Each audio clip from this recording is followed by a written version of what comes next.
Good morning, everybody. My name is Nick Rammer. I'm a student here at J-Tech. I'm in the diesel program. Today I'm going to be doing a pre-trip inspection on our 4,000 pound capacity Heister forklift we have. So if you come over here real quick, one of the things you want to do when you're checking your forklift before you start operating it, you want to check your tires. You want to make sure you don't have any major cuts or gashes. We have one here. That's not going to be too horrible for our forklift. We'll still be able to operate. Make sure you check your rears as well. The rears are good. Right rear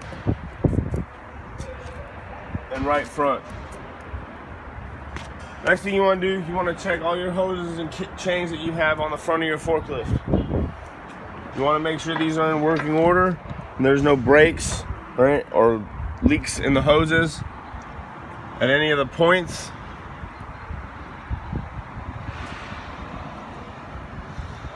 So our chains and our hoses are good.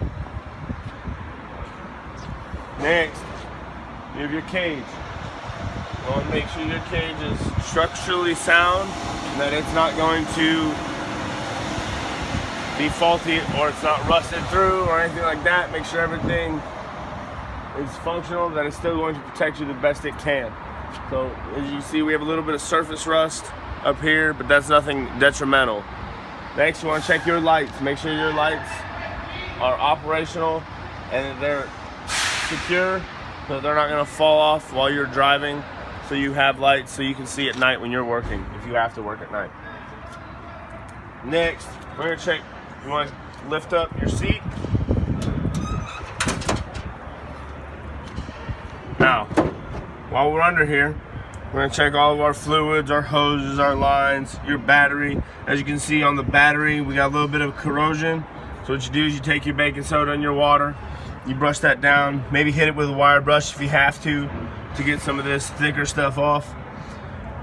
But for all intents and purposes, this battery is still all right, it'll still run.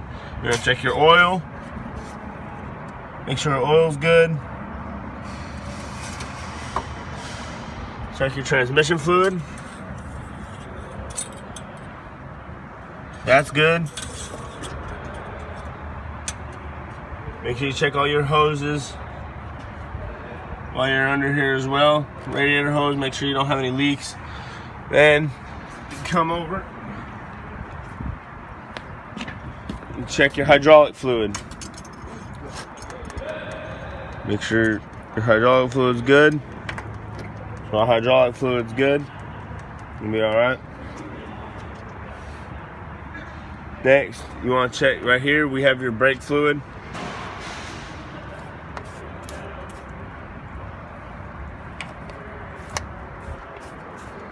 Make sure that's good. So once you've done your under your seat, make sure all that's good. Put that down.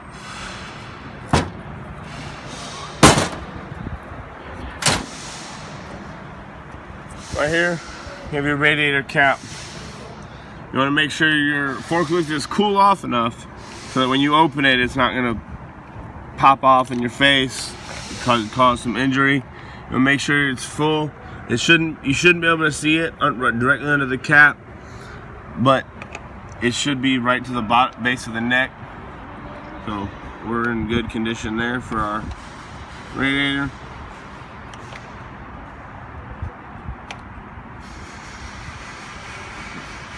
And then what we can do, we're going to start the forklift. When you get on your forklift, you want to make sure you have 3 points of contact. So I'm going to have my hands on the bars here, and there's a step on the bottom over on this side that I'm going to put my foot on when I go to climb up in here. Alright, so once you're in your forklift, make sure you always put your seatbelt on. Even if you're not moving anywhere, just to be safe. When you go to start, you want to take your key, turn to the left, maybe 3 to 5 seconds, and then open. That'll get your forklift started. While your forklift is running, make sure you check your gauges and make sure your gauges are all functioning properly. So you We got half tank of fuel. So RPMs are running right. So we're in good working order. Right here, we have our horn. Horn works, we're good. Give it a little bit of gas.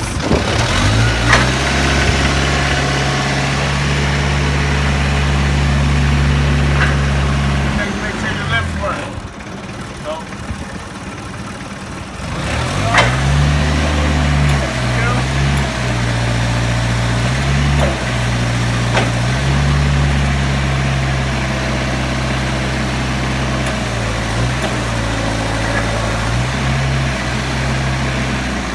make sure everything is functioning properly. Next thing you want to do, you want to make sure that your backup is going to work. You got a sensor and a beep that's going to make sure to let people know that you're backing up. So I go ahead and put myself in reverse. You can hear that I have a noise that's going to alert people that I'm backing up, keep people aware of their surroundings.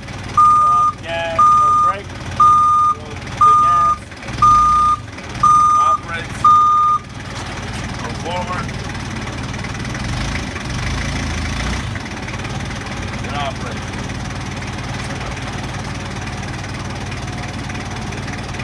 You're going to shut it down, you're going to pull your choke out, and turn itself off. And that is how you conduct a pre-trip inspection on a forklift.